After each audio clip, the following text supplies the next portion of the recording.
Don't be shy. Sorry, I was hoping Loke would go, but I guess I don't get my Christmas wish this year. Loki's a little bitch. Shut up. He always loses to Gil, bro.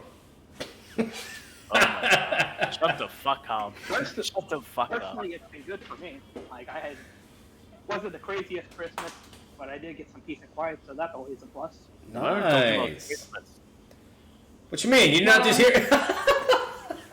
Not a lot during the New Year's as well. Just mostly some peace and quiet. And you know what? Sometimes that's all you want, especially when you get older. Yeah, bro. You got a fucking problem? Damn. All right. The New Year with a better attitude, and you know it's all good. I know exactly. Holy shit, bro. Fucking. What's it called? But all right. How about you, Loke? How's everything overall for you? How you been? How's life? New Year's, Christmas? Yeah, it was fine. It was fine. Gotcha. Besides, like, dealing with Gil. Yeah. How about you, Jason, and Slicky or Zoro? If you guys want to say anything, if you don't want to, then we can move on. But if you do, let me know. I'm just tired, mate. You're just tired? I'm tired of a New Year. I'm tired now. Damn. Hey, you gotta get your rest, bro. What you mean, man? Get some sleep.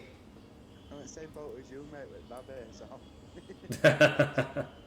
No, I feel you, brother. It's all good. And man, but you gotta take care of yourself, man. That's important. So, but I feel you. I've been there, done that. It's not fun. So, Jason, how you doing, man? Or Slicky, where you guys at?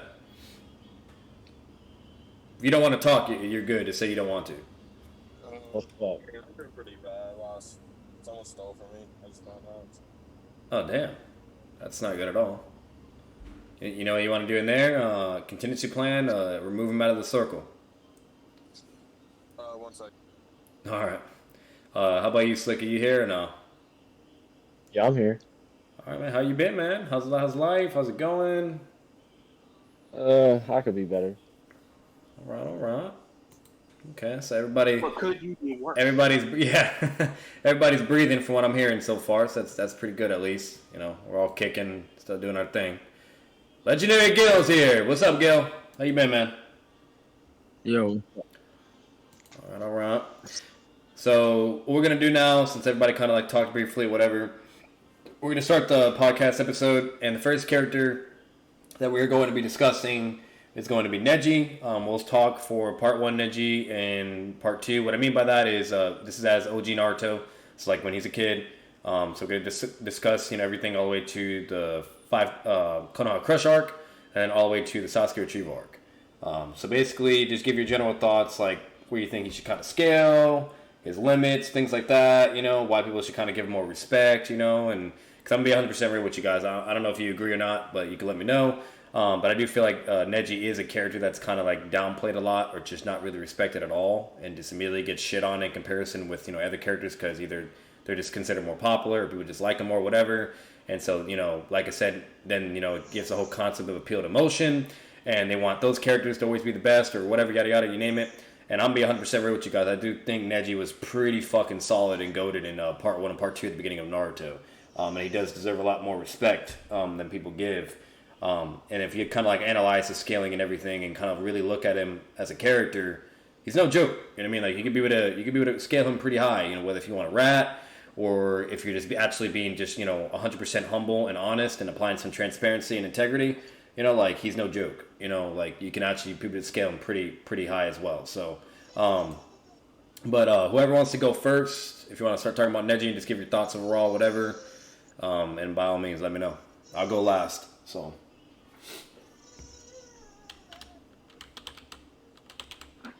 As far as NEJI's initial scaling, and we were talking about this before the podcast started. Yeah. I think you could easily say, if you were trying to be as generous as possible to him, you could sit there and say he felt like all the way up to like maybe like weightless Lee to maybe like Gate 1 Lee. Mm-hmm. A Lee who was stated by Gaara to be weak and slower was able to get Kimimaro there. We all know this. In fact, Kimimaro who's greater than all the Sound 4 ninja. So you could say like he scales like above like even like Red Pill Choji, and if he was in the right situation, he just scales above even like all the KCM2 like Sound 4 ninja. Yeah. He's also one of the smarter characters outside of like Shikamaru as well. Oh yeah, no, he's very fucking smart. Like that's another thing people really don't understand or just like overlook. Like he's a very fucking smart character. Like if you pay attention when they during the Sasuke retrieval arc, he's literally over here like fucking like talking with like they're literally having like an intellectual can't even speak an intelligent conversation between him and Shikamaru. They're just like literally talking, strategizing, and like literally like communicating together and everything. You know what I mean? So yeah, he's definitely a fucking smart character. You know. Like you don't have to be Like, Shikamaru to be fucking smart. Like that's like saying Sasuke isn't smart. You know what I mean? Like what the fuck? What are we doing here? You know? I think he's Like- underused, mate, to be honest. Like, he should be as strong as Naruto and Sasuke are, if you think about it, but he's just not. Okay, Well, okay. he might not be physically strong, but what really helps him out He's got is the potential, you know what I mean? I think he was, but he ended up being put aside in the part 2. Like the part 1, NEJI was pretty strong. Actually, I just don't know whether he would win against Sasuke or not. But like, I do scale him easily, like relative to third gate Lee or something like that. You know? I'd say the relative, even Sasuke part 1. No, I mean maybe, but the problem with Sasuke is he's a ninjutsu-based character, and somebody like Neji who could shut that down. And unlike Naruto, who has like the Nine Tails who could reawaken chakra, Sasuke doesn't have that. It's like it's not even until like he gets like. Yeah, CM2 doesn't have the same reawakening or hacks ability to just regain blah blah. Like that's not how that works. Like that's why whenever he did anything to the spider dude, like that shit was immediately shut down. You know, like fucking he was just done. But what's it called? But you know, like absolutely, I get what you're saying, Ken. You got anything more on that for like part 1 NEJI or part 2, or that's about it? Yeah, well, because we're going up to the Sasuke, because I know a lot of people really look high up to Sasuke. Yeah. Like realistically, Sasuke doesn't get to isn't even in the contention for like Kimimaru's level up until the point where like when he gets the ability to use his curse mark fully, Yeah. he takes those pills.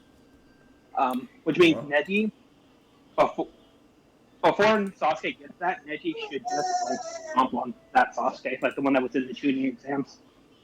Okay. Anyway, Absolutely. I'll let someone else go. All right. Who's next? Be shy. Don't be shy. If you ain't gonna go, then I'll pick somebody, or I'll just go.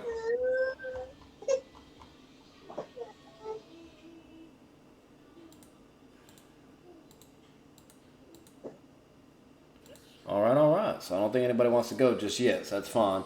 But what's good? I'll basically start it off then. So, Loke, do you want to go or Gunpoint? Actually, Gunpoint just got in here. Gunpoint, we're talking about NEJI right now. Because remember, we're finalizing the whole topic with like the most underrated or downplayed or just not really understood characters. One of them, aka NEJI. So we're kind of talking about him right now. Just giving a heads up. And it could be anything, just your general thoughts, like what you think of his scaling overall from like part 1, part 2. Where do you think he's like limited at, where he caps at eventually, etc. Yada yada. So just keep it brief, nothing too crazy, but that's what we're doing right now. So either Loke, if you want to go, by all means. If you don't want to go, then Zoro, you're more than welcome to, or Jason, by all means. Yeah, Jason, like, he would just listen because he doesn't know about Naruto. So. Oh, okay. All right, no problem. At Gunpoint, do you want to go? Because I'm still watching this shit. There's a video I'm watching, so... No problem. What's it called? Yeah, Gunpoint, if you got any thoughts, go ahead. If not, Toxic, you can go, or Zoro. It's up to you guys. At the end of the day, if nobody's going to go, then I'm just going to go, and we'll move on. Only issue I have with Neji is you were right. All this stuff about destiny and that. Like, yeah, he chose to jump in front of that spike. Mm-hmm. But still. Okay. So, like, you said he was right about destiny? Is that what you said? Yeah. Okay. You know, it's an interesting topic. I'll definitely say it's really interesting. You know, you're gonna have like two stances with that overall when it comes down to it. You're gonna have people that either disagree and say, "Oh, like Naruto proved him wrong," or you're gonna have people that like disagree. You know, even one of them as an example is Swag Kage, one of the biggest Naruto YouTube channels out there. Even he's like, "Yeah, no, like fucking that whole concept was stupid, blah blah," because Neji just basically proved his point even further. You know, so like it's Neji. he don't have a blind spot, really. He does, but it's a small blind spot. He does that. What's that movie does? That 360 degrees spin, and just blocked them all. But I feel you. It's a good thing to mention up and everything. But do you have like any general thoughts about Neji though, like his scaling or anything, in general, or what do you think about the character? Like anything for anybody to really know? I don't know, to be honest with you. I like the character, just I don't think he's in it enough to make an opinion. Okay, no problem. And then, Loke, do you want to go now, or do you want me to just start going off and running it? Or Gil, if you want to say something too, you're more than welcome to. You think that he could have done better in part two, but like they put him aside. And honestly, I don't think that I would scale him. To like, even to hidden level, to be honest. But I think that he's weaker than hidden. To be honest, like as you saw when he fought against the Kizami 30% con, he couldn't do shit against Kizami at that point. Mm-hmm. And that's why I think that. Through the end, by the end of the Shippuden, they should give him like more attention and stuff. Like, but unfortunately they didn't. So Yeah. it's kind of complicated to scale like part two Neji, to be honest. To be honest, because he doesn't have any good feat. That I can remember. I think he taps out about 68 lead, mate. Okay. All right. Okay, and Loki, do you want to go, or do you want me to go first? About Neji? Yeah. We're talking about Kid Neji, by the way. Part 1, Part 2, not Shippuden yet. Oh, sure. Yeah, okay. Go on. All right. So when Neji, he's a really interesting character. You got people that either just think he doesn't, really scale anywhere at all, and he's just trash. Like, as crazy as that sounds, you do have people that believe that.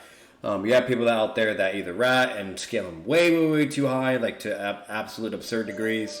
And then you have people that are kind of like in the middle, to where they think he's not like the worst, but he's not like the best. Which that's the most common line of reasoning and scaling that we really have when it comes to Neji. And then as for me directly though, when it comes to his scaling, so what I will say for the character Neji is, Neji's an interesting character. Now what we do know is he is definitely the top dog in the beginning of Part 1 Naruto. He would shit on Naruto. He would shit on fucking Sasuke. What's it called? He would shit on basically the majority of all the getting in there and everything. He's not going to be taking like a joning opponent or things like that. He's just not on that level yet. But yeah, he's definitely ready tuning level. Like Neji's no fucking joke. You're talking about a guy that like literally is like the number one rookie, out of all the ninja. That was literally Lee's rival. His whole fucking motivation to get more stronger, do the gates, you name it, etc. So like and then you have one thing that further kind of prove that along. Like in the beginning, the way things start is you have Lee basically like blocking like 2 tunings like taijutsu attack, okay, and it was, mind you, this just weighted Lee, and he applies like chakra to his fucking arms, and he blocks it, okay. And then Sasuke's like, oh, he blocked his kick, but there's something weird about his chakra or something, So it kind of starts off with that, and the things that just Lee could fucking do, like just weighted or weightless, and then apparently Neji can just completely shut that shit down, and like why not? He just scales over that. It's just insane. So like in comparison with all the Part 1 getting, you name it, like Neji is definitely the top dog. The only person that really would be able to give him a run for his money at that current point in time is like someone like Gaara, and that's mainly due to like the whole Shikaku and shit, whatnot, and you name it, and things like that. But I'm not gonna really get into all that because I'm not doing like a versus battle and whatnot. But that's like a battle that would have been can be contentious and interesting. And if we're referring to at least the Gaara that was in like the Forest of Death, and or the Gaara that eventually meets Naruto and Sasuke after Kankuro's trying to pick a fight with them and shit. So that's really interesting, but that's like the only character that's within that area line of scaling. Nobody else is there yet. It's just mainly Lee, Gaara, and Neji. They're like the top dogs. Tamari as well in Kankuro to a degree, but they're kind of fodder in comparison. So that's kind of what you're working with. What's up? I agree, to be honest, but I think he peaks after Part 1. Yeah. Part 1 like Pete Neji. Yeah, Top yeah. at top, they just does downhill since. Mm-hmm. And then, and one thing that's kind of, you can have like impressive deductions with Neji in part one is like, when he first pulls up in the Forest of Death, and he basically starts roasting all the Sound 4. Like, he's literally like, you fucking like laconic like non-entities. Like, you think you're like all that just because of your sonic powers. We're strong enough to whoop these novices, blah blah. Like, he's always roasting everybody. Like, everybody he sees, he's always fucking roasting them, or they're just like completely inferior. You know what I mean? So he has a really good ability to kind of gauge someone's potential and power. Even when he like fucking sees like Sasuke when he goes into like CM1 for the first time, which is like a big fucking amp, you know what I mean? To where like, he's getting a crap ton of chakra, his speed and strength increases, you name it. He's basically utilizing a form of Sage mode. And then and then Neji, when he sees that, he's like, oh, well, seems like I won't have to come down, he'll just take care of it. And he's just not really like phased. Like, he's just like, oh, he's like, okay, he's strong, whatever, he's a formidable opponent. And that's basically it. We don't really ever see Neji get like really feel pressed or worried until he's seeing like fucking the Gates Lee or fucking Kyuubi Naruto, So, you have that. You can kind of go along and kind of give your interpretations based on however you feel with that. And that's really interesting. And then another thing as well, when we kind of further talk more about Neji, when he's introduced with like Shikamaru's team, like they all fucking see him in the forest and they just don't want to smoke with him at all. And like, even while he doesn't even have like his Byakugan on, he can like sense fucking, like lifting her fist up to him, like to threaten him or something. So like, everybody like knows he's a top dog. Like, he's no fucking joke. And that's further stated with everything Guy says about him, what Kakashi says about him, like that, apparently the Byakugan is even greater than the Sharingan when it comes to like perception, and penetrating abilities, you name it. And then it's like even further discussed like from Tenten during like the preliminary exams, like when they're all fighting, to where she's like, I wonder who would win, like either Sasuke or Neji. So like, Kishimoto kind of brings out some narrative implication between those two, of like some interesting, competition wise and rivalry. So that's pretty interesting, so we have that to kind of go into consideration. And then overall, like the main other thing that you can kind of know with Neji as a Hyuga, like basically the Gentle Fist is fucking broken. I mean, the Taijutsu is ridiculous. It's basically like a hacks. It's like a hacks Taijutsu. I've got a question about a Gentle Fist. Mm-hmm. Do you reckon it'd be able to shut down the paths of pain? So like if Shippuden Neji could land a hit like on, because I think Probably not. So like the bodies are like dead corpses, you know what I mean? Now they're still gonna have like, the similar, functions as to like a normal body, like the whole chakra network, etc. But like they're mainly controlled by the rods. You know what I mean? Like by chakra rods from Nagato. So like we would have to say that like if he has a way to deal with the rods and stuff, then maybe. But it's just, I don't know, man, because his whole gig is shutting all the chakra points and you name it, but like within a human body's like network. Like what's inside of them, and they're not moving from like their like like from their chakra network like they're dead. You know what I mean? Like they're literally a dead corpse. They're basically being manipulated. Yeah, they're basically being manipulated, and the chakra is being emitted from Nagato himself. So like it's weird. It's really interesting. Maybe possibly wise. I don't know. He could maybe do something to it, but I don't really think so though.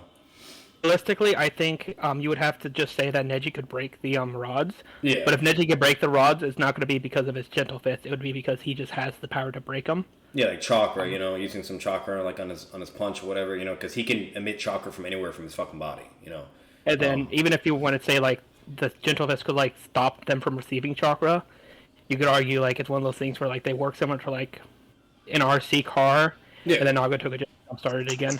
Especially if the Ninetales can jumpstart Naruto's chakra system, I can't see why Nagato couldn't just jumpstart the rods again. And something good to mention that it kind of negates durability the Gentle Fist. It kind of negates the durability of like. Yep, durability is not an option. So you have that into consideration. But further on, discussing Neji in part one at least, he's considered to have the strongest school of Taijutsu in Konoha.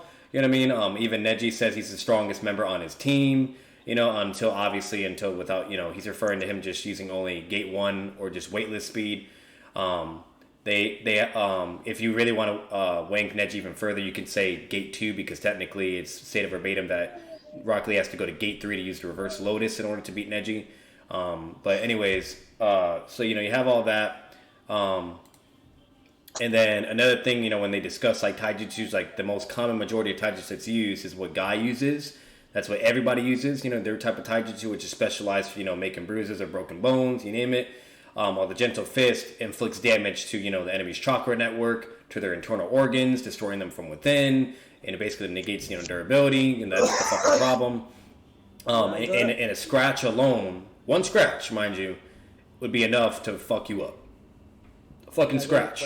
So. I got a question about the background and the gentle fist, which is interesting for me. Is that I think that the Hyuga themselves they create the gentle fist because, I'm not sure about this, but like, the way that I've been looking at like the Otsutsuki fighting, they don't use the same, they don't fight the same way that the Hyuga fights, with the gentle fist and stuff.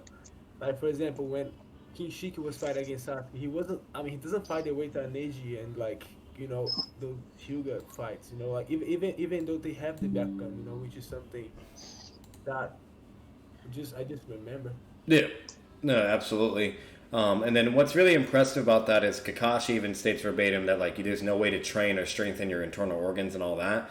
So like there's just nothing you can do. You know what I mean? Like it negates their ability, it negates your fucking internal organs, like and all that crap, blah blah. Like basically the things that you just have no way to develop or train or scale any fucking higher. It's just gonna remain on a normal human level of scaling. Like that's why he's just a dangerous fucking person, an opponent. So you have all that into consideration. And basically what, like I said, what they're able to do, they can take their own chakra, he can release it through the enemy's portals into his hands, forcing it into the body of, of their foe, where it can inflict like massive damage, etc. So like basically his taijutsu is no fucking joke to the point where you really don't want to go blow for blow with him in taijutsu unless you can somehow outscale him and beat him in taijutsu before he can blink. Or if you can maybe be a long-range fighter and spam ninjutsu and things like that and try to figure out a way to deal with him, that's also a very effective measure as well. That's basically shown when he's on missions, fighting against like Jonin and whatnot. And this is like, mind you, Jonin or even Chunin, mind you, where Neji was eventually able to fight against them, but he was struggling because, they immediately resorted to using long-range ninjutsu, etc., because they couldn't really do anything in close range. And this is basically shown in like Shippuden, blah blah, you name it. And I don't think it's in the manga, but it's in Shippuden. And then obviously in the manga and in the anime, you have Neji being able to like, against someone that has CM1 and CM2 activation, where he's like, yeah, close combat is a fucking no go, like fuck that shit. So yeah, he's no joke. He can control your chakra flow. He can in any way he wants, whether if you can use your abilities or you can't, or make it erratic or whatever. And that's basically that. So he's pretty fucking strong. It's Neji is just that guy. And then eventually towards in the beginning of part one to kind of conclude, he like Kakashi, mind you, he's the sensei of Sasuke, literally says like, yeah, like, against a fighter like this Neji, even our own Sasuke would prevail. You know what I mean? Like it's just there's just no way it's gonna happen. So Neji is definitely by far a huge threat to be into consideration. Especially during part one, and he's just no joke, even to the point where Kankuro was like, oh damn, that Neji guy, like, you think, he hasn't been harmed, he still has hidden, like, reserves of strength, blah, blah, like, what the fuck we gotta do? We gotta start planning ahead, to prepare for the final rounds, and they're referring to, when eventually everything gets to, like, the Konoha Crush arc and shit, and then he tries to, like, talk with Naruto to kind of get some intel on the guy, and Naruto just basically says, I don't like you, and blah, blah, so, Neji's no joke. He's pretty strong, and that's basically all you really have, like, part one line of scaling for Neji. As you continue on to, like, part two Neji, fucking basically what you have from there is, he's training still. Everybody's training, so they're all getting stronger, whatever. We can't really quantify, like, the drastic, amount of how much more stronger they get. Like, we can if we look technically at, like, the data book statements and stuff. And compare like part one Neji to the Neji that's eventually shown to go retrieve Sasuke. It is different. It is he is way more powerful and stronger. So Kishimoto does show proof that they do get stronger, just at least with the data book statements alone, and things like that. And so you kind of have that to go off with. I'd say the best proof of Neji's strength is off Lee in part two. Yeah. Neji don't have a lot of feats, but we know they should be relative, or Neji should still be stronger. Because Lee sees him as a rival, doesn't he? Yeah, Yeah, absolutely. So, and so basically when we get to part 2, the first thing we see with Neji is like, when he's training with Tenten, whatnot, he's kind of doing his thing, you name it, whatever. And then there's a point where, eventually it skips forward to his fight with Naruto. And this is actually some really impressive showings. I feel like a lot of people like kind of underlook everything that he does in the fight with Naruto, because you're talking about a guy that literally can fight and combat against like fucking a shit ton amount of Naruto clones. Okay, like a shit ton of them, where he can just immediately speed blitz and get past all of them and immediately hit the original. To the point where he can block and deal with all the shadow clones at once effortlessly, like literally with no problems. Eventually, when Naruto is able to create an off guard moment, he's still able to react, from an attack happening from behind, and he uses basically his rotation and emit chakra on his body and then rotate. So like he has like powerful enough chakra to like put on anywhere of his body to create as a defense, basically similar to like what Gaara can do with the sand, which is pretty strong. Okay, and then obviously he can do the rotation, which is pretty broken as shit. And what basically, I'm assuming you guys know as well, but for the whole rotation thing, it's in 360 degrees. Okay, and he can pretty much see a full circle around him. And with that eye, he can be able to anticipate all of his opponent's attacks, similar to how the Sharingan operates, with with either 2 tomo or 3 tomo or 1 tomo. And then from now, Neji will be a shield within. Basically, when it comes to Neji, he can emit a large amount of chakra. So it's not just a little or medium, a shit ton amount of chakra all over his body. Okay, and basically halts an enemy's attack with a cocoon of chakra. Okay, and then he moves it in like a circle, like a spinning top. And basically what that does is it repels the attack and reflects the attack as well towards the person. So not only can he reflect attacks, but he can repel attacks, but he can reflect it towards the person, meaning they're more likely going to be susceptible to more damage of whatever they're doing basically towards you. 9 out of 10 cases. And it's really impressive what overall he can do with his chakra. Like, he has incredible chakra control. Impressive enough to where, he can emit from like chakra points, it's very difficult to control. Normally, like chakra that is emitted from chakra points, it's extremely difficult to do. Even Jonin, remind you, elite fucking Jonin can usually only utilize chakra from either a single body part at a time or like the hands and feet, which is traditionally what everyone can normally do. While Neji, on the other hand, can do it from all over his goddamn body and as much as he wants. Like, it's fucking crazy.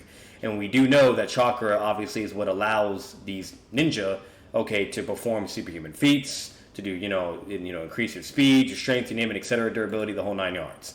So that's very beneficial, for someone that has, those perks and abilities. And it's even to the point where, it's like basically a narrative correlation in comparison to Gaara's defense. To where, with his gentle fist, emitting chakra from his body and everything, he can physically block attacks. You can basically consider it another kind of absolute defense, similar to Gaara, which is also stated verbatim. And then also it's saying that's even more powerful than Gaara's. Okay. So you have all that to kind of go from there, and, basically the rotation is something that, is only with the Hyuga, and it's very impressive, even like for the main branch, because he's like, how the fuck can this guy do, like Neji's just a genius. Like, he's doing all this shit while under the branch, and the head branch guy's like, yeah, like he should have been the one, like, as the to basically surpass and be the successor for the Hyuga, because he clearly is he's just built different, And then the next impressive showings, obviously, is Nine Tails Naruto. So you have Naruto goes into the Nine Tails. Neji does get pressed and worried, though. Like, when Naruto does release the Nine Tails chakra, but then again, like, who doesn't, okay? Like, unless you're fucking Orochimaru or someone that can scale high enough to where that's not going to fuck you up, then you're good, but... To be fair, even Orochimaru was like, when he saw even a little bit of the Nine Tails, he was like, yep, I gotta shut this down, because that could be a problem. Yeah, literally, yeah. Like, he basically makes some statements to where, like, he's like, yeah, that's not good. Yeah, let me kind of deal with this real quick. And then what does Orochimaru do? He doesn't just combat it or deal with it or let it get any worse. He just uses seal hacks, does a 5-prong fucking seal, and then basically shuts down the chakra network thing with the Nine Tails to where now it can't basically connect with him, giving Naruto a severe fucking nerf to where now his chakra control is erratic and it's all over the place and he's way weaker. And then 2, the Nine Tails can't come to save the fucking day, basically. So he's basically fucked. And it took for Jiraiya to kind of release and make it all go back to normal. Because he realized there was a problem with Naruto, etc. when he started training him. So... See, when you're on about Neji's abilities, do you reckon Genjutsu would even work on him? Because you can see the chakra points. You can see it. Are you asking if Genjutsu would work on Neji? Yeah, because you can see it. At no point in the series we ever see anybody who's a fucking Byakugan user get trapped in a Denjutsu. So when it comes to the Hyuga, like they are like the only reference we have really of whether they're acceptable to Genjutsu or not, because we do know obviously the Byakugan and Sharingan they have close genetic connections. That was all kind of basically state of with the whole Utsuki clan and everything whatnot Byakugan, and it was like, and even Kakashi says that it's rumored to where the Byakugan is heavily associated with the Sharingan, that that's kind of where the Sharingan originated from or developed from eventually. So yes, like there's those type of comparisons, but maybe to a degree, the Byakugan can have maybe some resistance to maybe some Sharingan Genjutsu. Like there are statements out there where it's like Sharingan Genjutsu can be dealt with Sharingan, Rinnegan can be dealt with Rinnegan. Obviously Rinnegan's above Sharingan. And then when it comes to the Byakugan and Sharingan, that's kind of like we don't really have a direct answer of which one's above what, or when what came first or whatever. But what we do know, well, actually, we kind of do in a way. Kage had the Byakugan, and then when she had kids, and that's what developed the Sharingan. It led from there. So technically, you have the Byakugan, then you have the Sharingan, and then the Rinnegan. So maybe if you want to go in the direction like, oh, maybe the Sharingan's over, so meaning Genjutsu should be able to work, But like I said, it's all skeptical, or subjective. It's just really weird. It's really weird. You can argue either way. Maybe it could do a Genjutsu to a brief degrees, or maybe it just can't. Now, what I do know, what we do have in the novels, okay, with Itachi and Shisui, they go to fight a rogue Hyuga ninja, and that Hyuga ninja fucks up Shisui and Itachi at the same time, and it took for Shisui to use Kodo Matsukami in order to win the fight, to use hacks. So, and that's basically what happens, and then the fight ends, and then basically the Hyuga guy he had a self suicide jutsu activated, just in case if Genjutsu was ever used on him and worked. So, at the end of the day, when it comes to Genjutsu period, everybody has the capability to, to be able to, everybody will get caught in Genjutsu, no matter what. Like, everybody's susceptible, can be put in Genjutsu, but they all have the ability to either break out, whether it's by inflicting pain to yourself, or if it's by, having good chakra control, and things like that. The only way you can really no-diff Genjutsu or negate it completely is if kind of implied with the Rinnegan only, and also with the Sharingan, the Migekyo.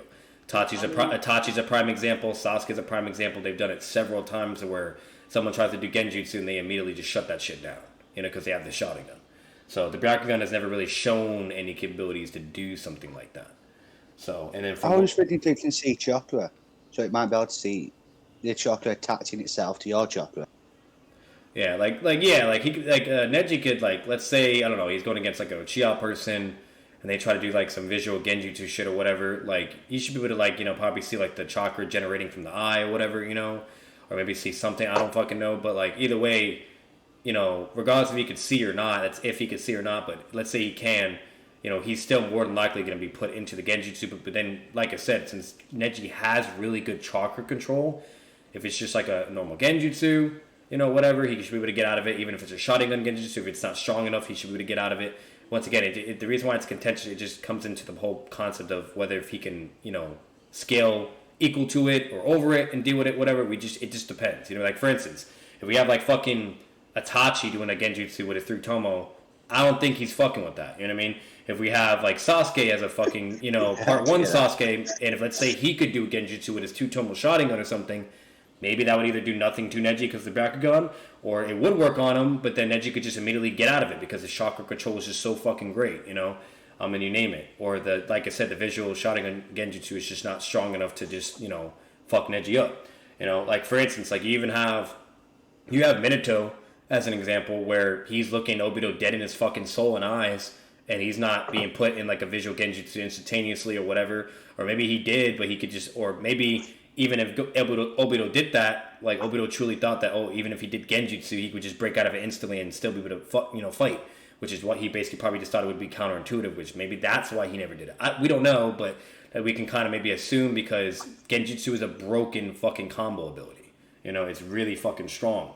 So, like I said, when it comes to Genjutsu, it's really, really complicated and complex, but that's kind of what you got. So, but to answer your question, long story short, okay, with the Hyuga and everything, yes, I do believe they can be hit by Genjutsu. I don't think they can just straight up negate it. Maybe like a weak one.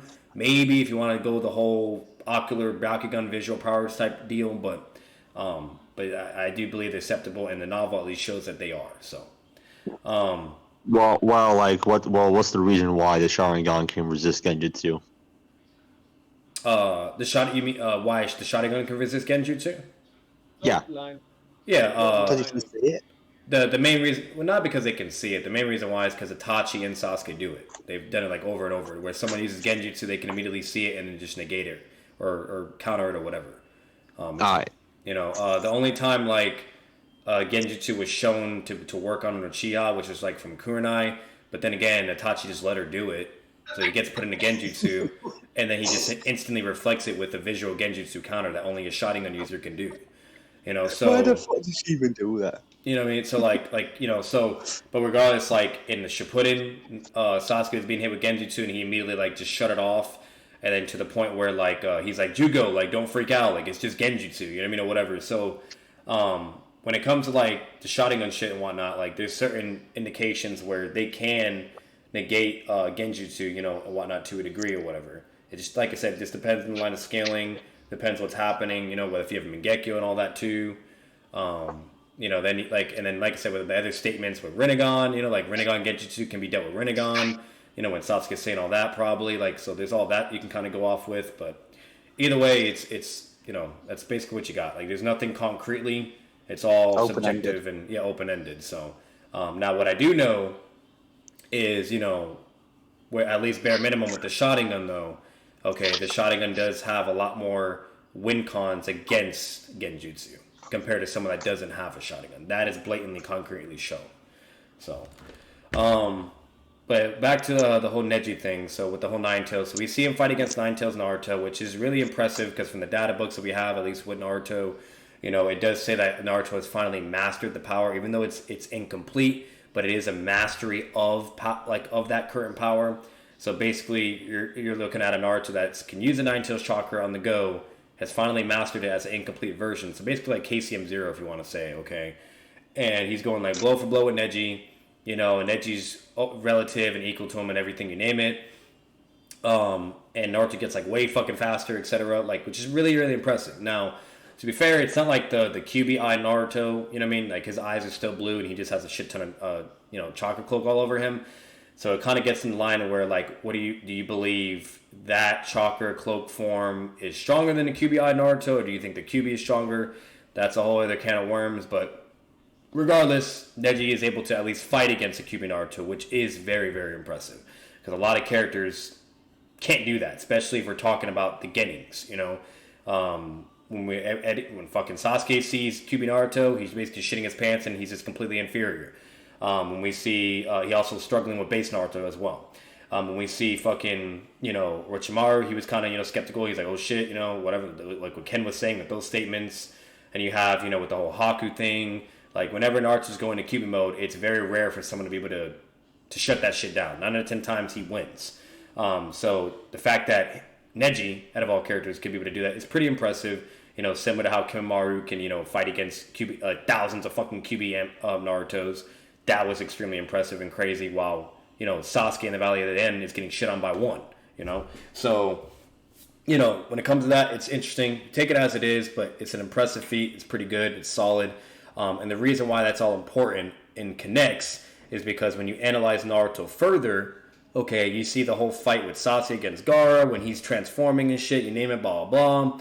Okay, and then Naruto comes up out of nowhere, kicks Gaara in the fucking face, makes him bleed because Gaara didn't have armor stand in his face for some reason in that particular moment. I don't know why, but he didn't.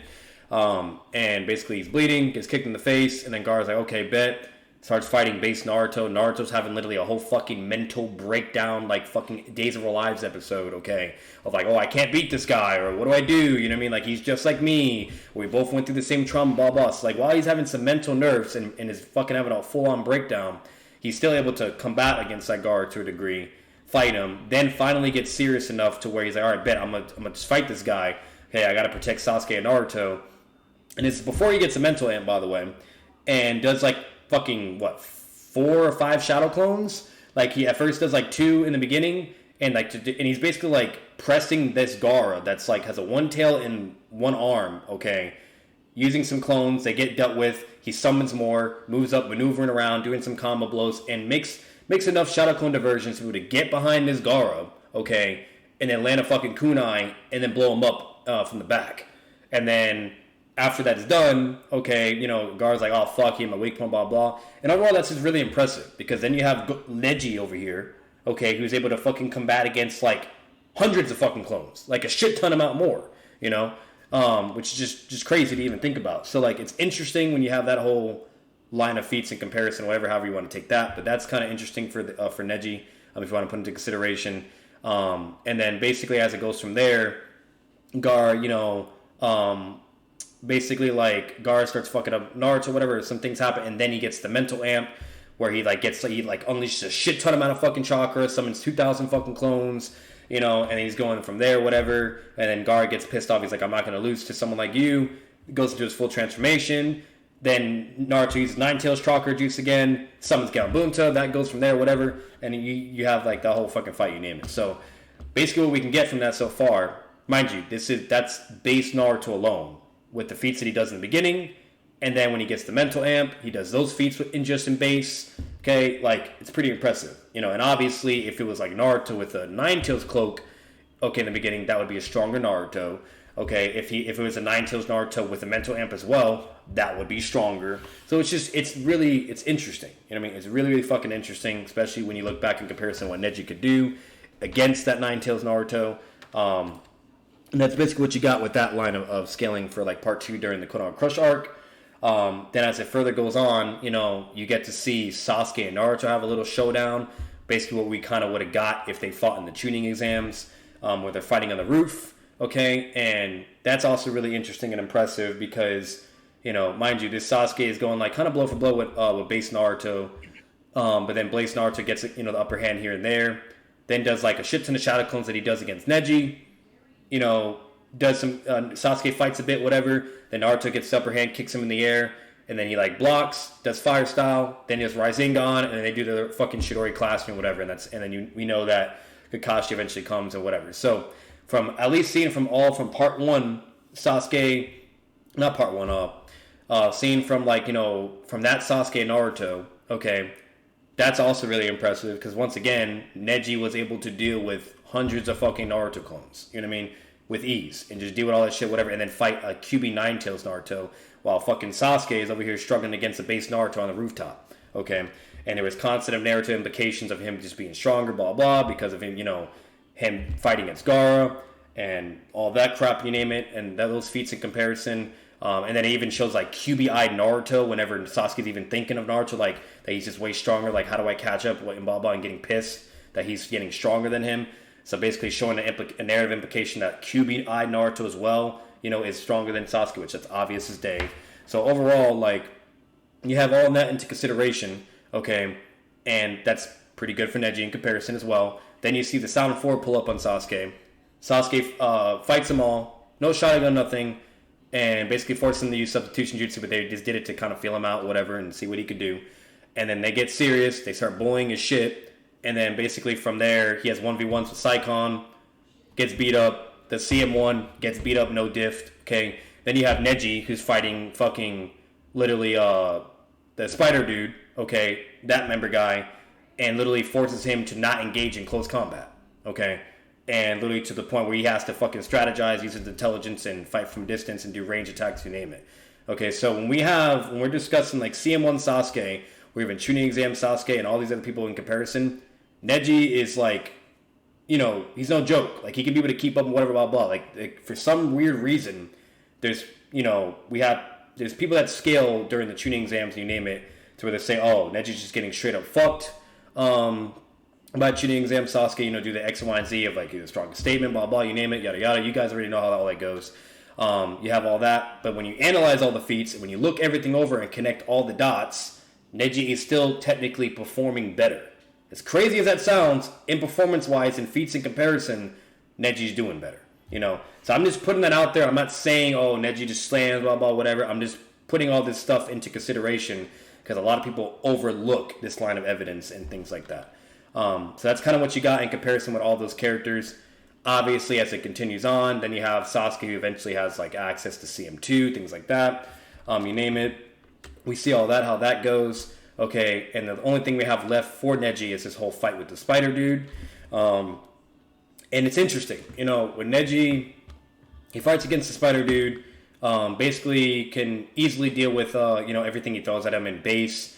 Mind you, you're talking about a Spider Dude that can deal with all of the Genin. Choji was the one that wasn't there, but he could literally fight every single one of them and easily would have no diff them all with just his webbings. In base. Not CM1, not CM2, but in base. And then Neji's the only one that can deal with all of it because of his, you know, his gentle fist, you name it. Naruto would be the second person to deal with it because of his nine tails, if it really came down to it. But regardless, Neji was basically the only one that kind of backpack and deal with it all, whatever, while they all kind of got no diff. And then even the Spider Dude literally states verbatim that Neji is the strongest out of the entire group. You know, so you can take that as ever you want. You know, you can kind of look at that statement and take it as ever you want, but that is out there as well. So that's really interesting. And then we know how the fight goes. It goes from there, whatever. Neji can now do 120 fucking palms instead of 60, and he actually gets faster when he does it. It's stated verbatim, whatever, that his speed increases and everything, etc. And also, another thing to put into consideration, guys, I forgot to mention this. For Part 1 Neji and Part 2 Neji, okay, his stats are over basically the majority of all the Genin. It's over Sasuke, it's over Naruto. Obviously, if it's QB Naruto, that's a different story. But so it's more likely being referred with like base Naruto, you name it, and everything. It's over, what's it called, even Gar and everything, yada yada. Like, so even like with the whole stats and whatnot, Kishimoto's kind of like in the direction, whether, you know, and this is the whole other thing, whether you whatever you think or can interpret, you name it, whatever.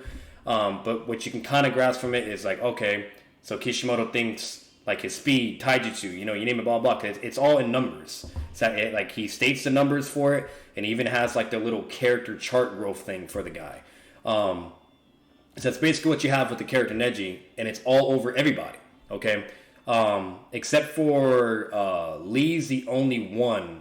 Lee's the only person when it comes to like speed and taijutsu that was basically still given, as crazy as it sounds, for Part 1 and Part 2 for Lee. And I guess it kind of makes sense if you think about it, because, you know, Lee having access to like the gates, you know, and everything, and if you kind of analyze how all that goes, and that can make sense, whatever, blah blah. But either way, a lot of people shit on Lee as well and think he's fucking dog shit or whatever you name it. But with all that into consideration, okay, now you have Neji that does all this stuff, blah blah.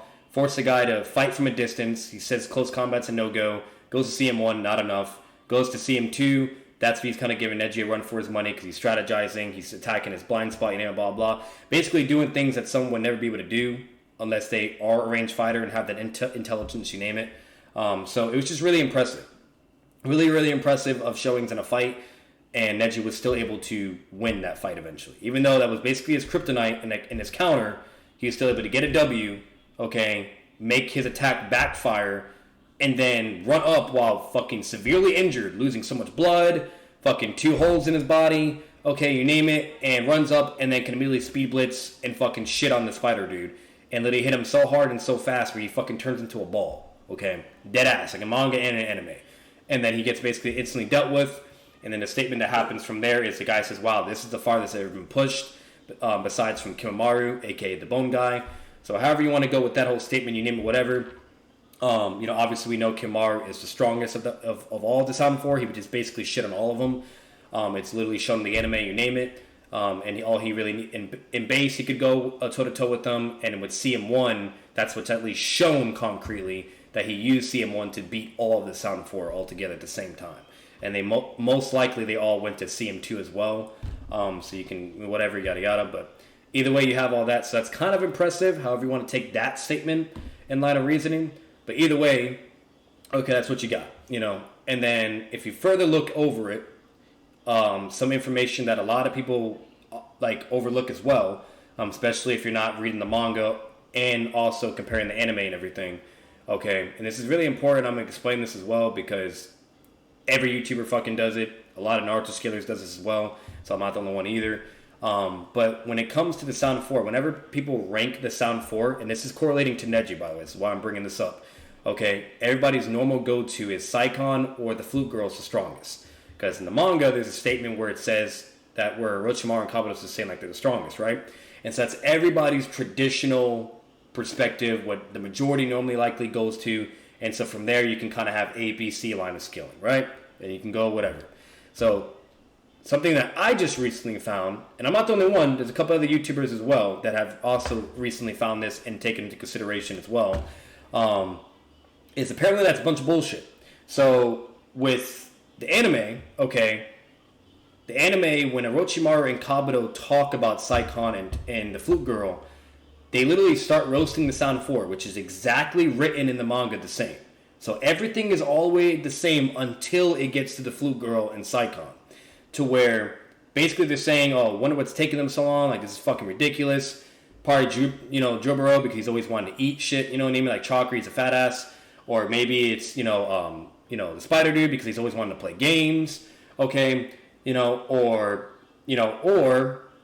it might actually be Saikon or the Flute Girl, because they always want to basically fight until their opponent is dead instead of just leaving them alone or letting things be. They're very impulsive and reckless, and they believe that they are the strongest of the Sound 4. That is literally what is said verbatim by Orochimaru and Kabuto, that they believe they are the strongest of the Sound 4.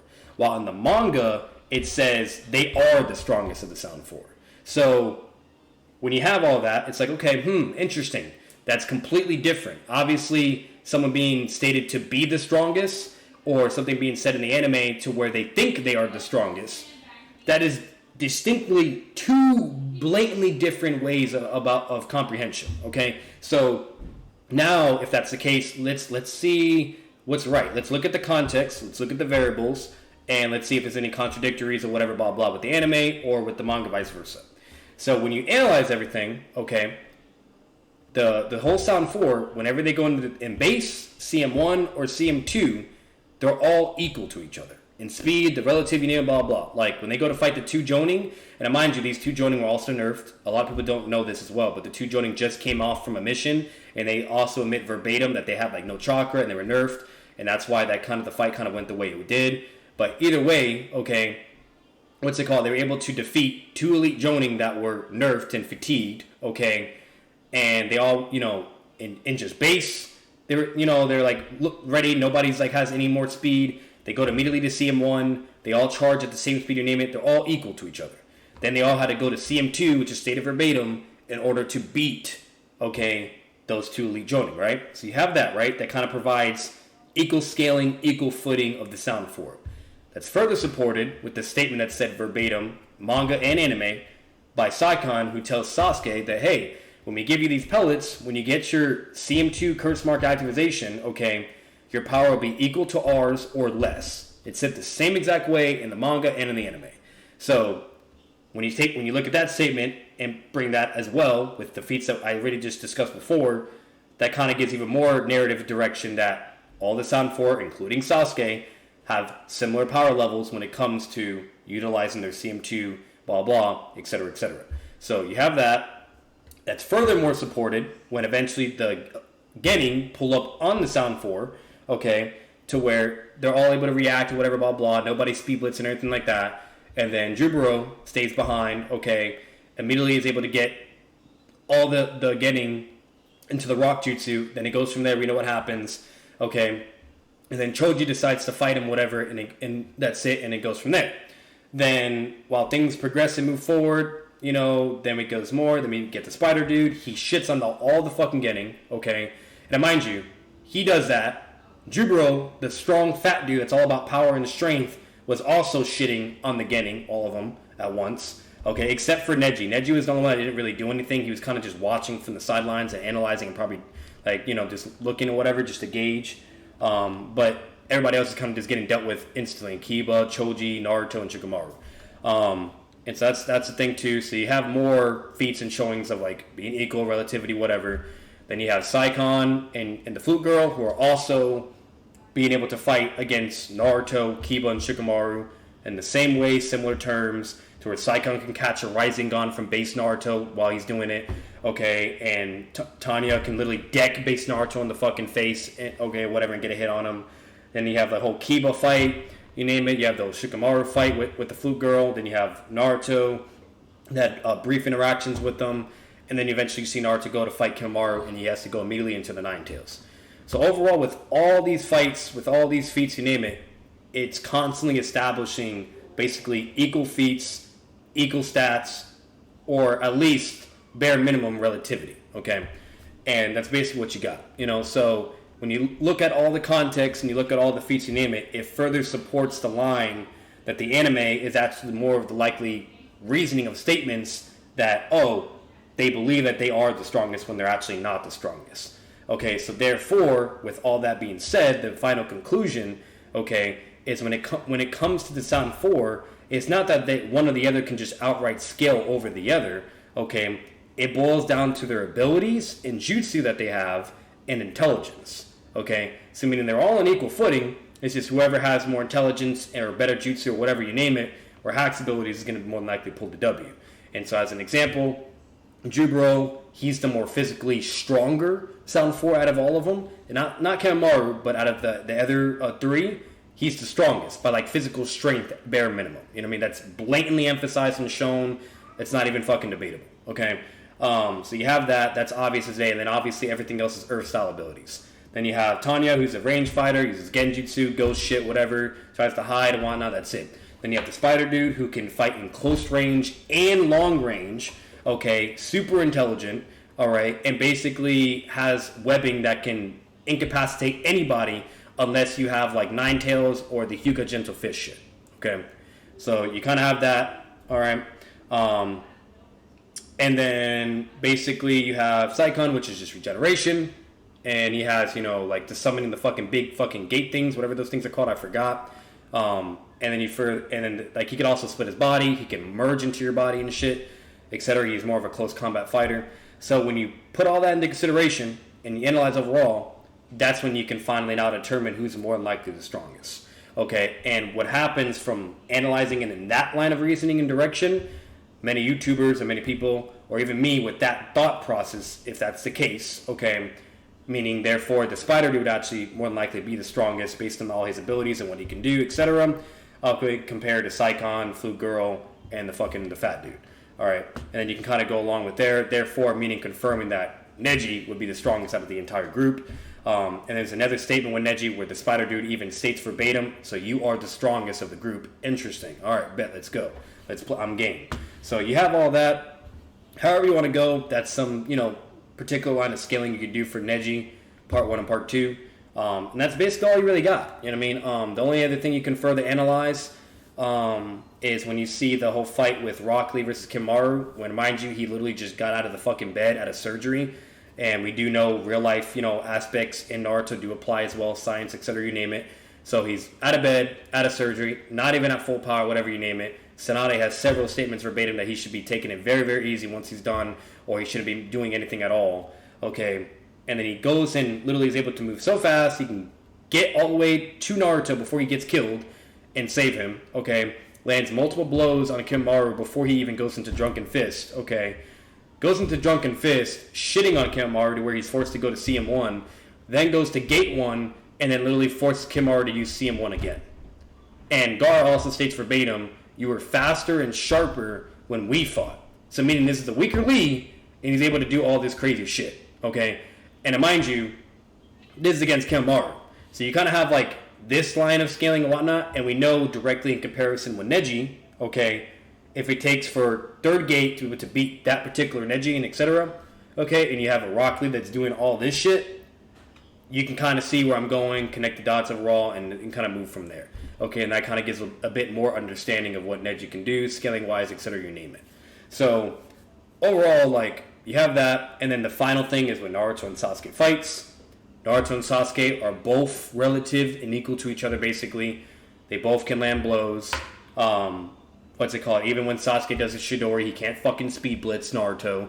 Naruto does literally his Rasengan. They both clash at the same fucking time. Okay, can't do anything. Then Sasuke admits verbatim, I need to use ninjutsu and do several attacks on Naruto to create a diversion, so I can then run up and hit him with a Chidori. So he literally had to utilize jutsu and do several combo attacks to create an opening to then be able to land a Chidori on Naruto. Okay, which is what he does. Then Naruto goes into the Nine Tails, completely shits on him. Now, mind you, Sasuke is still able to react, okay, to that Naruto, but he just, basically Naruto's just more powerful and stronger, so that's why he's kind of shitting on him still, whatever. When Sasuke gets 3 Tomo, now he's shitting on him because he can anticipate his attacks, read his movements, you name it. That's the benefit of the Sharingan. And then once that's going, Naruto gets shitted on, then he goes to One Tails. And mind you, crazy as this sounds, Sasuke can still, okay, be able to react to a One Tails Naruto, okay, and he only has 3 Tomo, which is really impressive, with no CM1, CM2, so that kind of shows basically like, they're still similar to each other to a degree.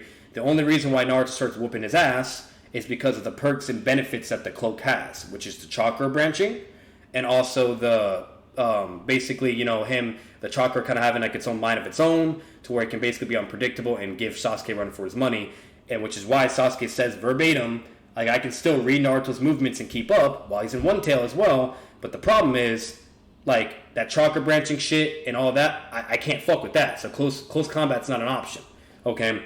And then he stays at a distance, he's like, alright, I'll just keep my distance, whatever, let me just spam some fire style.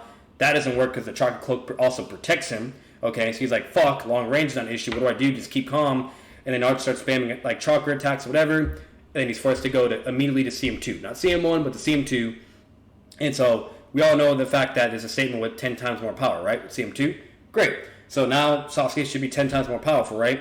So if he's able to react and deal with a One-Tail Naruto and QB Naruto when he has 3 Tomo, okay, shouldn't he just straight up speed blitz this Naruto now and just fuck him up? Not the case. Why? Because when Sasuke gets basically his CM2 transformation, yeah, he's 10 times more powerful, whatever, blah, blah, okay, but that could be, basically equated with, his jutsu. That can be, with only with the wings that he has, because that's clearly shown that he always uses in character for like durability purposes and protection, and also has a lot of power and everything and whatnot as well. So and most importantly, what everybody forgets, okay, no matter how much chakra or power you have, if you don't have good chakra control, it's redundant. Yeah. Real fast, just because I heard it. If I remember correctly, the curse mark isn't said to make you 10 times more powerful. It's said to boost your chakra by 10 times. So you could argue that Sasuke at that point in time doesn't have the skill in order to handle that. Exactly, and which is why he's still equal to One-Tail Naruto. Which this is something like so many fucking people overlook. Okay, but mind you, 10 times more powerful, whatever, right? And then whatever. So if that's the actual case, he should be speed blitzing this Naruto. But he can't do that, okay? And instead, they're still basically equal to each other, which is further proven along with feats, alright? And the reason why is because his chakra control is still not great. It's stated literally in the beginning of Naruto verbatim that Sakura has the best chakra control in comparison to both of them, and the closest to becoming Hokage because of it, okay? While Sasuke is second place, he has moderate control, not too great, but not too well either, okay? Or it's good and bad at the same time, if that makes sense. So when he goes into CM2, okay, because his chakra control is shit, all right, it's not that much of a massive fucking amp or power up. It just basically is only giving him certain benefits like the wings, shit like that, or to where his Sharingan can be a little bit more better, or things like, and just overall just amping the basically similar to Naruto where he has the chakra branching, etc., certain perks and benefits. That's what's basically going to help him out. But he's not getting a crazy power up or some fucking some Super Saiyan 1 or 2 type shit. Okay? And that's further proven because then he does the Chidori, which we all know Chidori increases speed, right? So if he has 10 times more powerful, and now a Chidori amp, which increases your speed even further, this motherfucker should be just diving right through One-Tail Naruto. Just instant guided missile dead. Naruto can't blink and that's it and he's done. But that's not the case either. He is still with a Chidori on top of it equal to One-Tail Naruto, where they both charge at each other. Well, let me go in order. Naruto charges at full speed. He blocks it with his wing. Mind you, not his punch, anything like that, or his body. He has to use his wings, because a lot of people wanted this miraculously also upscale his durability, that it can now be able to deal or do whatever you name it. That's not the case. See, every time all the Sound 4 had CM2 activation, they were all susceptible to Taijutsu. Kiba can still fuck up a CM2 durability. Neji can still fuck up a CM2 durability, you name it, etc., etc. Okay, so he has to use his wing, which is his durability, his best durability feat that he has, not his body. Uses that, has enough reaction speed, tosses Naruto away. He does do a good amount of damage to him because Naruto does grunt in pain. He's like, what the fuck? And it causes like a big dent in the wall and everything. Okay, so the wing is powerful, very durable. Okay, then that's when they do the Chidori and Rising Gun moment. They both charge at full speed. Naruto just charges at him. Sasuke jumps and is like using his wings to kind of half-ass glide. Okay, then they do their clash. Mind you, nobody's blitzing either or. They hit each other at the same time. They both strike at the same time. Sasuke hits him in the chest. Naruto scratches his headband. The fight ends. You all know what happens from there. So, and the chair on the top, Sasuke also says verbatim that from the moment he activates that form, CM2, he has no time whatsoever. That's immediately already eating up his body. And it's not like the other Sound 4 where they can just use it forever in the whole fucking 9 yards, you name it, because he just acquired this trait and ability. So he's not like, you know what I mean? It's like, imagine basically being given, like fucking, I don't know, like a Jinjuriki, right? Like you're not just going to immediately know how to use all the benefits and its power, whatever you name it. Like unless you're Minato, then yeah, you're good. You can do just KCM2, there you go, nice. But if you ain't built like that, like you're fucked, So he can't even stay in it forever. He can only stay in that form to literally do a wing move and then do a fucking Chidori, okay? If you want to be generous to Sasuke, maybe he can be in it for a little bit more longer, but it's nowhere near the same extent as the Sound 4 or even Kimaru. Nowhere near. It's stated verbatim, it's supported, you name it, etc. Okay, so the reason why I was discussing all that towards the end, why that's really important, okay, is remember everything that was discussed before and with all the Sound 4 in comparison, you name it, blah, blah, okay, if Neji could be able to basically fight against base Naruto, deal with him, you name it, whatever, fight against the Nine Tails Naruto, things like that, okay, be considered the strongest, fight against the Spider Dude, who is, would be considered the strongest Sound 4 member based on everything that was already discussed and said, okay, you kind of connect all those thoughts, blah, blah, whatever you name it, even CM2 is not just straight up speed blitzing a fucking Neji. That's basically what all this is basically being connected over to. So that's the highest way you could be able to scale Neji, by kind of like looking over all that and analyzing. I'm not going to sit here and concretely be like, Neji slams CM2 Sasuke, or he wins, or any of that crap, or whatever. But this is a way you can kind of analyze Neji and be like, all right, this is where he kind of eventually caps at, and that's it, and that's all you got. So, like I said, 3 lines of scaling for Neji is either he's dog shit, he's moderate, not too crazy, not too bad, or scale's pretty high up there to where he can contend with, like, QB Naruto, even CM2 Sasuke, and things like that, and etc. And that's basically what you have. And that's it. I know that was pretty long, but I really wanted to discuss Neji in detail, connect all the dots, connect everything, all his line of scaling from part 1, part 2, because those are a lot of things that people either overlook, or they just don't remember, or don't maybe even put into consideration. Like, we're all real quick to immediately gas up Naruto, or Lee, or Sasuke, or this guy, or whatever, yada yada. But yet, when it comes to other characters that are not the main, we're just completely dismissive of either certain statements, feats, whatever, blah blah, or connections or fights, okay, and don't even compare and contrast with those, and then we're just over here sitting like, whatever, we just got what we got, which is why there's a lot of, Naruto tards or Sasuke tards or whatever you name it, because everybody just either is so fixated on a certain character, or they, like to appeal to emotion and just be like, oh no, Sasuke all day, or Rock Lee all day, or whatever it is, okay? And that's just it, and it's just, like I said, the most realistic, most respectable way to go when it comes to Naruto to scale is to apply at least some form of transparency, some form of integrity, and really look at everything overall, and just, just have equity, just be fair, and don't be biased, don't play favorites, whatever, and all that other bullshit. Unless it's blatantly obvious, that's a different story, But if it is contentious, or there is conflictions, or whatever you name, blah blah, that's something we all have to basically at least put into consideration or be aware of. That's all I'm saying. So I hope that kind of gave some light to everybody. I don't know, something, whatever. You guys can respond and say whatever you want. It's not going to hurt my feelings. You can say, oh, you're fucking retarded, or damn, that's pretty cool, whatever. I don't care. But I just kind of wanted to say that for Neji, and then we can move on to the other ones. And that, all the characters we'll discuss afterwards, that's going to be very short and brief. It's not going to be nowhere near as long for Neji. But yeah. So, what do you guys think on that? You should make a whole video on this shit, man. Yeah, no, it's It's a plan. Eventually, I'm gonna be doing that. I was eventually gonna do like out of Neji's so good he beats Kakazu. Yeah. I was eventually gonna do a video like of how strong Neji is, or maybe a versus battle with Neji. Eventually, I'm gonna do like a Sound 4 video, like who's the strongest out of the Sound 4.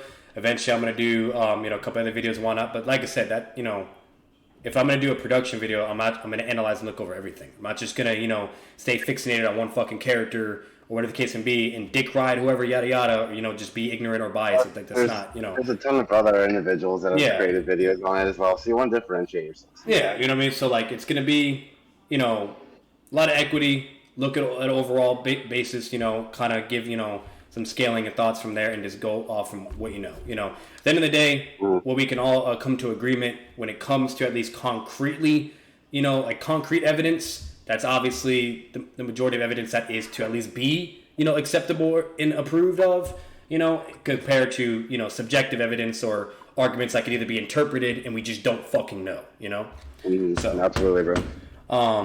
But yeah, that's kind of what I got with that. So if you guys want to give any of your thoughts or responses to that, by all means, I'm game. But then we can move on to Shippuden Neji and Work Neji. And I'm going to be completely honest with you, that takes like 2 minutes for me because Neji doesn't have fucking shit in Shippuden. It's just nothing. Like Kishimoto just forgot. I don't know. Dive? So, but yeah, but what do you guys think? What do you think? Did everybody fall asleep, or is everybody here? Where you guys at? I know. Though. What do you think? What do you think, Ken Rock? With all that I just said. What you talking to? Yeah, I'm talking to you, Ken. Oh, I heard something, but it was hard to hear. As far as Shippuden, I'm Neji. Well, not Shippuden yet. Don't go into that yet. No. Well, everything I just said about Part 1 and Part 2 Neji. Like, how do you feel about all that? Like, honestly. It's fine. The only thing that I would have any questions about is like the Sound 4 stuff. Yeah. But realistically, I don't think it matters too much because I definitely see Neji giving all the Sound 4 the hands. So I don't think it matters. Close combat, yes, this is a no-go, yeah. Yeah. Like, I think the worst matchup, like, maybe outside of Kidimaru he'd have is, like, with, maybe Sakon and Yukon. But you would have to argue, like, maybe, like, they could, like, phase in with him. Mm-hmm. And then I think you're 100% right on the idea that... Wait, I just thought of with that, Ken, imagine, like, he does the same thing he did to Kiba, goes into Neji's body, and then Neji just does, like, emits his gentle fist because he can emit his chakra, whatever. And it's like, it's like, get the fuck out of my body. You know what I mean? Like, and that can somehow work, and then, like, yeah, just kind of, like, that kind of fucks him, Like, I don't know if you get what I'm saying, but, like, what he did to the webs, No, I get what you're saying. Yeah. But, no, I feel you there. I think... like, if I had to give a thought on that, I think the Flute Girl or the Spider Dude would be the most problematic, because they're ranged fighters, I would say... Yeah. Tayuya. Yeah. Sorry, Pippin. I would say Tayuya would probably be the worst matchup for Neji. Yeah. Just because there's nothing physical for him to hit. Yeah, and yeah. He can't even do like the he's gonna be dealing with a rat that's just trying to run the whole fucking time or whatever you name it. Yeah. So and he can't even do the same trick like he did with Kimimaru, where like, he grabs like the rope or anything because there's nothing for him to grab. Yeah. Now I will say though, if they start in base though, he's giving her the hands. I mean, so like, unless like she does like which this would make sense, like if she does like a substitution or maybe whatever, like a clone to like test Neji, you know what I mean? They're like base to base and she immediately gets fucked up, then she'll probably be like, all right, yeah, close combat's a no go. Let me try to do some range shit, and then that's when there's gonna be problems, So, like, that's basically how I would go for like maybe like an in character fight. But like, well, can she even use the substitution? Or, I mean, she can probably use the substitution, but yeah, everybody can she use clones? We're not really too sure with clones, but we know she can do substitution at least, bare minimum. Well, I mean, I think all ninja can use the substitution because that's just the body flicker and putting something in that. You're moving so fast to where you just switch something with you, yeah. So, I think you're dead on with your Sasuke scaling as well as there, just because, like you said, the 10 times stronger, it doesn't follow logically if you actually watch the fight. It doesn't. It just doesn't. It doesn't make any fucking sense. Like that, I'm not bullshitting. Like that, I will actually concretely say, I don't give a fuck. This may hurt a lot of Sasuke fans or whatever, but like if you just really analyze it all, it doesn't make sense. Like there's no way it's actually amping him like stats wise, like some fucking Dragon Ball Z type shit. Because if that was the case, he should have just immediately shitted on that Naruto, but he couldn't. So that's just Batman. You did say yourself that Sasuke isn't as proficient at chakra control. Yeah. control Now, as if it's Shippuden Sasuke though, that's a whole other fucking different thing. I'm not saying overall, but I don't want anybody to twist my words either. If it's Shippuden Sasuke, then that's where it actually would apply, because he does. I think it's fair to say that Sasuke does have very, very good chakra control at that point in time. Like, there's so much you can go off. I'm not going to list from A to Z of all the evidence you could say. There's nothing to concretely say, because Kishimoto just like doesn't flat out blatantly say, oh, Sasuke has mastery chakra control now. The only people he ever does that for is Tsunade, Sakura, and Itachi. But either way, like for Shippuden Sasuke, like, come on now. Like, he has to have at least close to getting a really, really good chakra control. And that's a whole different ballgame. At that point, yes, it would matter and be effective when you name the whole 9 yards. The Chidori thing, I'll still be on the whole Chidori argument thing, because I'm being completely honest with you. To this day, I don't agree that the Chidori gives like a massive fucking speed amp. Yeah, like there's just no way. Like, we don't have a way to quantify it. But what we do know, what we do have in order to quantify it to some degree, not by numbers, but just at least by a logical, objective stance, is clearly it's not makes you fast enough to where you can just immediately speed blitz someone. You know what I mean? Because what's the point of the shotting gun? You know, like if it made you so fast where you could just speed blitz, you wouldn't need the fucking shotting gun. You know what I mean? Yeah, because we do know that when Kakashi used it, like even like regular like Jonin and all that could still like get out of the way and counter. Yeah. Like even like Minato had to come in and save him. Yeah, to save his life. And like there's so, I'm not gonna get into it. I've said it a million times in my videos, whatever, blah blah. But like there's so much evidence to show that it is not a massive amp. That it's a very small speed amp. It does make you fast.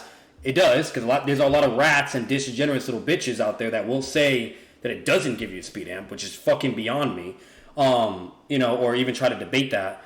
But it does, it's stated verbatim that it increases your speed, okay? And literally, not only that, if it's also stated verbatim that it gives you tunnel vision. And for you to get tunnel vision, you have to be moving pretty fucking fast to get tunnel vision. You know what I mean? That's another hint that it does increase speed. Like, there's a lot. But either way, that's a no-given. Not saying it doesn't, but it's not massive to the point where people make it out to be where, like, oh, you activate Chidori, now you can just speed blitz, one-shot anything. There you go, baby. You know, that's not how it fucking works. If that was the case, Gaara would have been fucked when he was in all his fucking forms, you name it.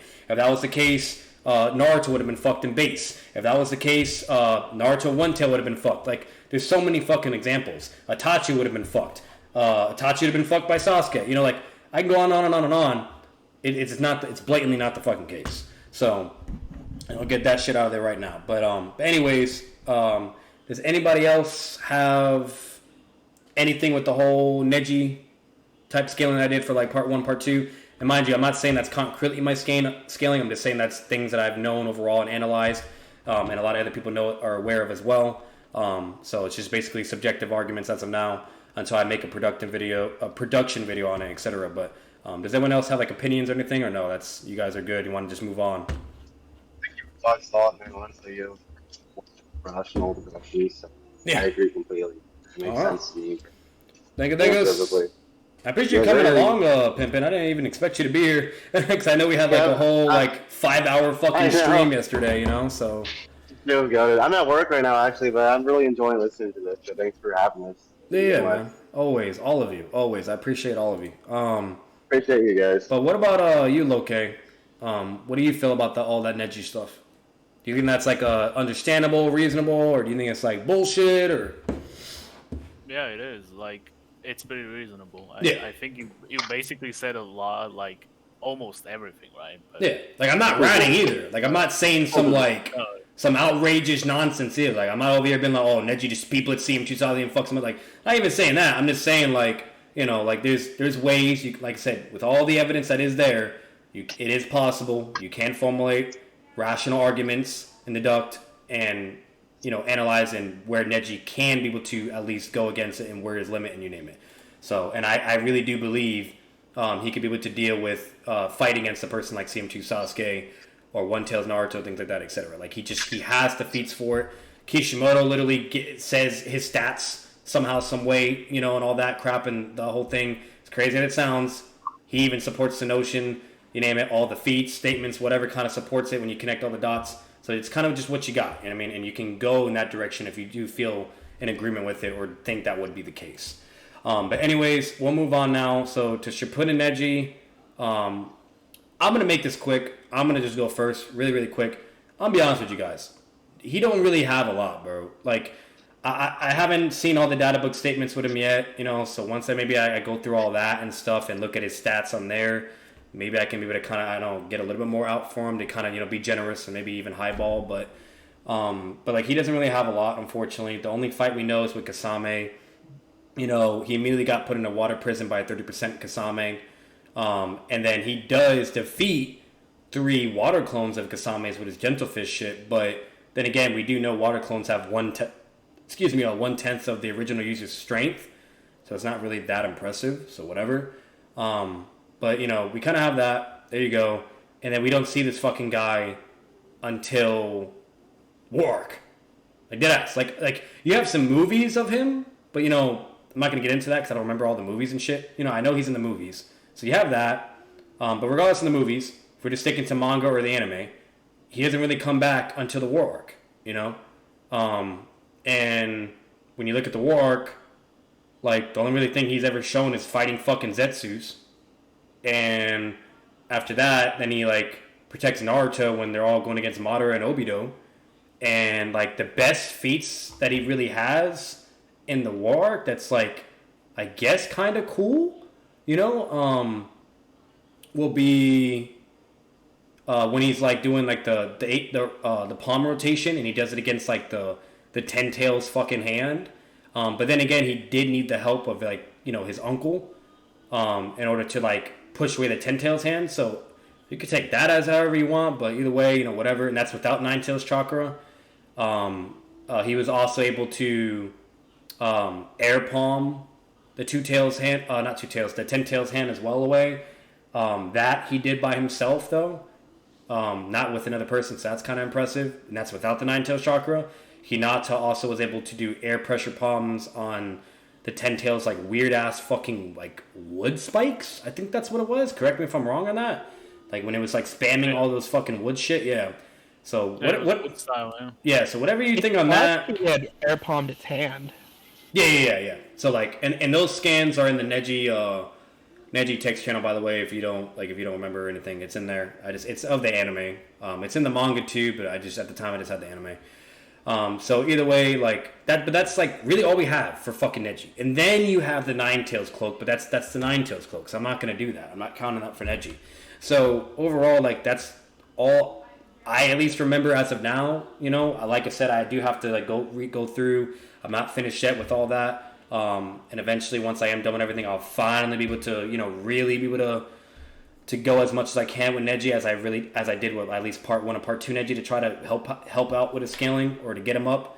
But yeah, I don't know. Shippuden's just really hard, man. It's really hard. It's really weird. And it's just, I don't know. You know, like, especially when you're comparing to characters like, you know, Heavy Sasuke or Kakashi and all this blah blah. Like, it's just, we just don't really know. Like, there's only so much we have with the guy. So I'm not really gonna give my thoughts fully on NEJI Shippuden. Or even War Arc NEJI. What we do know concretely is obviously NEJI's always training. It's shown a million times in part 1 and part 2. And even when Naruto ends, as when they're all kids, it literally shows in the manga and anime of him training after the Sasuke retrieval arc. You know, so like we know he's still training. Obviously with training you get stronger, blah blah. So that's that, but that's all we got. And we just don't know how far, you know. Now there are data book stats though for NEJI. You know, and Shippuden, blah, blah, and you guys can take that however you want as well. That's a whole other can of worms. So maybe, you know, you can kind of go off that in a way and kind of compare and contrast with all the other Naruto characters. Because then again, like, that's kind of a way of Kishimoto giving his line of reasons for these side characters of where they scale at or their speed, taijutsu, you name it, blah, blah. You know, but that's like the only way. That's like the only way really to kind of work with something, you know. And it's all subjective. I mean, nothing concrete either. Because like, I'll be real with you, I believe Loke's aware of this as well, to where it says like Neji's either taijutsu or speed is greater than Edo Hiruzen or something. I don't fucking know. Yeah, or his speed, you know? And I don't know about all that one. You know, like, I don't know. Maybe, I don't fucking know. Like, maybe if like, it's saying that when he's doing like his palms, because I do know when he's doing like his 64 or 120 palms that he does get a speed increase. That is a thing. It's stated verbatim, you name it. But like, I don't know, it's just really weird. It's like I said, it's just that's all I can really give for Shippuden Neji. You know, until I do more research and homework on them and look at the data books, even analyze the movies, and also go over the anime. Because I already have all the manga stuff at least for Shippuden Neji. You know, I just really don't know. That's all. I'll just kind of leave it there. And whoever wants to give your thoughts on Neji, whatever, by all means, go for it. I'm gonna shut the fuck up. Yeah, I just want to say that I wish they used him more in Shippuden. Like his death could have been even like more devastating if they did that. So yeah, his death was trash. Out of all Naruto characters, bro. Worst death. That shit had me hot. Like you want to know why I'm pissed about it? Because I don't even care if Neji got shit on and bullied. I just wanted to see Neji fight Naruto again. I wanted to see Neji fight Sasuke again. I wanted to see Neji fight fucking... Well, not Sasuke. They never fought, but it was implied they would eventually, but they never did. But Lee again. That would be fucking cool. Like, we had so much taken away because Kishimoto just decided to do fucking nothing with the guy and then just killed him in the most stupidest fucking way. But bets. Neji died so Hinata could get laid.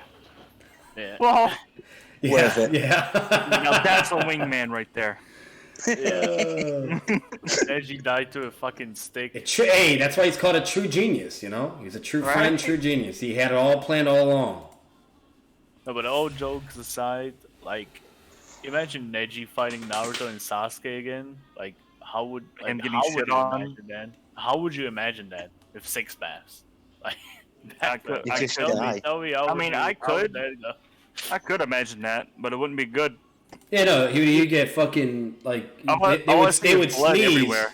Yeah, they would sneeze and he's dead or something. Now, the only subjective way, and not concretely, but the only subjective way to even prove he would ever stand a chance against a 6-pass level line of scaling or anything like that is Boruto Neji, that if he lived that long. Yeah. You know, because we clearly see the 5 Kage get strong enough and trained to be able to fight the Uzuseki, you know, the alien people and shit, you name it, and 6-pass Naruto and Sasuke and all that bullshit. Now, obviously, Naruto and Sasuke is way stronger than the 5 Kage. You know, we know that. It's blatantly shown, feats, you name it. But either way, what I'm saying, that's the only way you could ever even be able to get. You know, so like, if Neji lived somehow, some way, and he was in Boruto, maybe now he could be able to beat, you know, War Arc Naruto and War Arc Sasuke, or maybe even their 6-pass shit, maybe. But like I said, that's all subjective, and that's the only way. It's giving him the benefit of the doubt. So... Well, before the 6-pass power up, there's no reason at all Neji shouldn't be on par with him. Yeah. No, it's blatantly stupid. Yeah, like bro, like Sasuke and Naruto at that point when they got 6-pass, they could fight the entire Naruto verse and win. Yeah. And by themselves, remind you, not with a 2v. No, just by themselves. Okay. So like, and Naruto wouldn't even need the 9 tails. Just in Sage mode 6-pass. Okay? Like when he first fights Jubimaru. Like, I'm telling you, but it's not even like, that's just not even a fucking discussion. Like, at least for me. You know? Unless you're Gil, you know? Yeah, 6-pass, 6-pass. I know you heard that, Gil. Well, I think you don't hear me. I mean, I heard that, and you said that Nato could defeat the whole